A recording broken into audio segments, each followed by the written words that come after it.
Puniva gli scolari con schiaffi e pugni e lanciandogli contro libri e penne. A comportarsi così, secondo l'accusa, LG, maestra elementare della scuola San Sebastiano di Pizzo, arrestata stamani dai carabinieri della compagnia di Vibo Valentia con l'accusa di maltrattamenti verso gli alunni. Le violenze documentate da telecamere sarebbero state compiute anche nei confronti di una piccola affetta da mutismo selettivo che è stata addirittura costretta ad urinarsi addosso a seguito del divieto dell'insegnante di poter andare in bagno. La donna è stata trasferita agli arresti domiciliari.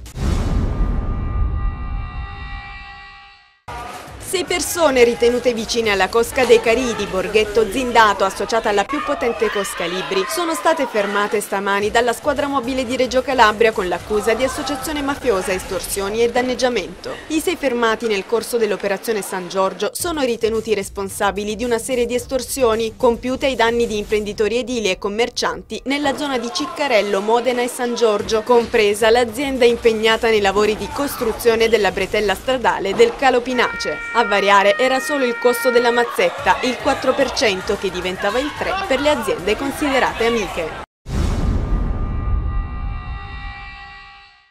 Sarebbero circa 30 in tutto le baracche distrutte da un incendio verificatosi nel vasto campo rom di Cosenza che sorge lungo il fiume Crati. L'incendio sarebbe accidentale, partito dalle fiamme sprigionatesi da una stufa e alimentate poi dal forte vento che sta soffiando sulla città e in tutta la Calabria. Nella porzione della baraccopoli edificata da persone di etnia rom nei pressi del vecchio mercato ortofrutticolo Bruzio sono intervenuti i vigili del fuoco di Cosenza con 4 mezzi che hanno lavorato per circoscrivere le fiamme e mettere in sicurezza le altre baracche.